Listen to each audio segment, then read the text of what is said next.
اور حصہ یہ کہ نبی صلی اللہ علیہ وسلم نے ایک سے زیادہ شادیاں کی، بلکہ 9 یا 11، تو اس کی کیا وجہ ہے؟ نبی صلی اللہ علیہ وسلم نے انسانی ضرورتوں کے تحت کبھی ایک سے زیادہ بیوی نہیں رکھی۔ انسانی ضرورتوں کے تحت کبھی آپ نے سوچا بھی نہیں۔ دیکھیے، میں آپ سے عرض کروں کہ کیا آپ کا معاملہ رہا۔ پہلی شادی خدیجہ، سیدہ خدیجہ رضی اللہ عنہ سے آپ نے کی۔ یہ معلوم ہے آپ کو کہ وہ آپ سے عمر میں بھی کچھ بڑی تھیں، اور یہ بھی معلوم ہے کہ وہ بیوہ خاتون تھیں، ان کے بچے بھی تھے اس سے پہلے سے، تو ان سے آپ نے پہلی شادی کی۔ پوری وفاداری کے ساتھ وہی آپ کے گھر میں رہیں، انہی سے آپ کی اولاد ہوئی، یہاں تک کہ رسالت میں آپ صلی اللہ علیہ وسلم کو 50 سال کی عمر کو پہنچ چکے تھے، جس موقع پر ان کی وفات ہو گئی، دنیا سے وہ رخصت ہو گئیں۔ ان کے رخصت ہونے کے بعد بھی آپ کو خیال نہیں ہوا اس کا۔ بچیاں تھیں گھر میں، ان کی نگہداشت کا بھی مسئلہ تھا، دوسری جانب ایک بڑی ذمہ داری تھی، اللہ کا پیغام پہنچانا تھا۔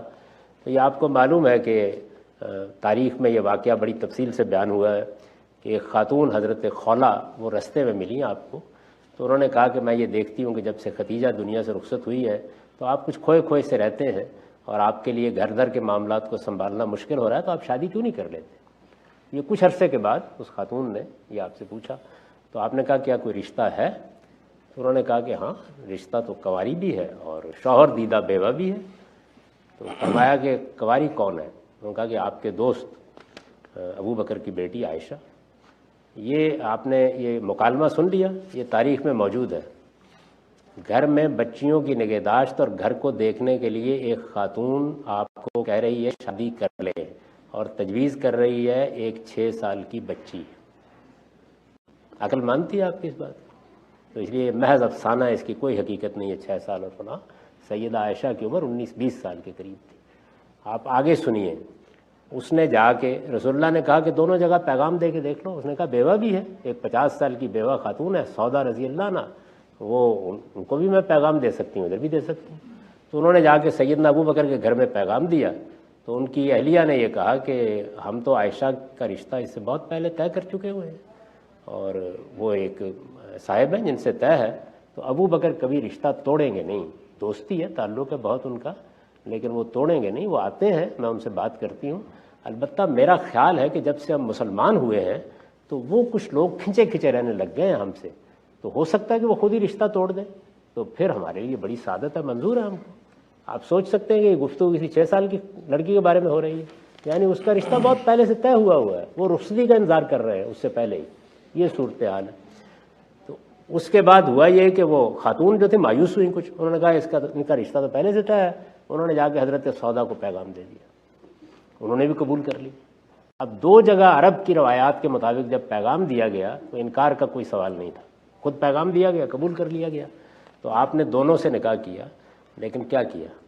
یعنی عائشہ وہ 18-19 سال کی خاتون ہے، بہت خوبصورت خاتون ہے، آپ گھر نہیں لائے، گھر آپ حضرت سودا کو لائے، یعنی اس بیوہ خاتون کو ان کی موجودگی میں بھی لائے، کہ ایک بیوہ خاتون جو ظاہر ہے کہ حسن و جمال میں بھی ان کے مقابلے کی نہیں تھی، تو کہیں اس کی کوئی حق تلفی نہ ہو جائے۔ وہی رہی آپ کے گھر میں، انہوں نے ہی آپ کے بچوں کی نگہداشت کی، سارا زمانہ مکے کا انہی کے ساتھ گزرا، آپ نے ہجرت انہی کے ساتھ کی، اس کے بعد مدینہ بھی جا کے گھر نہیں لائے۔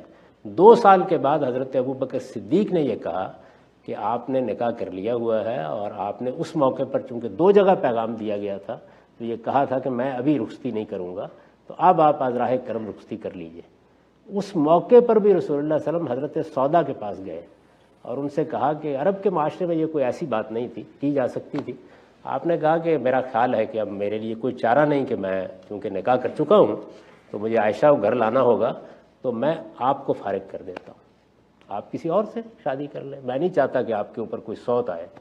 تو انہوں نے جواب میں یہ کہا نہیں، میرے لیے یہ بڑی عزت کی بات ہے، میں خود بھی اس کو سمجھتی ہوں، آپ اطمینان کے ساتھ لے آئے، یعنی جا کے بات کر کے اجازت لے کے پھر سیدہ عائشہ کی آپ نے رخصتی کرائی ہے۔ انسانی ضرورتوں کے لیے یہ ہے رسول اللہ کے نکاحوں کی داستان، بس اس کے سوا آپ نے اپنے انیشیٹو پر کوئی نکاح نہیں کیا۔ وہ جو باقی نکاح ہیں وہ اللہ تعالیٰ کے حکم پر کیے گئے ہیں، وہ پیغمبری کی ذمہ داریوں کو ادا کرنے کے لیے کیے گئے ہیں۔ ان عورتوں سے اللہ تعالیٰ نے کہہ کر کروائے ہیں جنہوں نے دین کے لیے قربانیاں دیں، جن کو گھروں سے نکلنا پڑا، جو آپ کے خاندان کی بچیاں تھیں، بیوہ خواتین تھیں، ان کی سرپرستی کے لیے آپ کو ہدایت کی گئی کہ آپ ان کے ساتھ نکاح کریں۔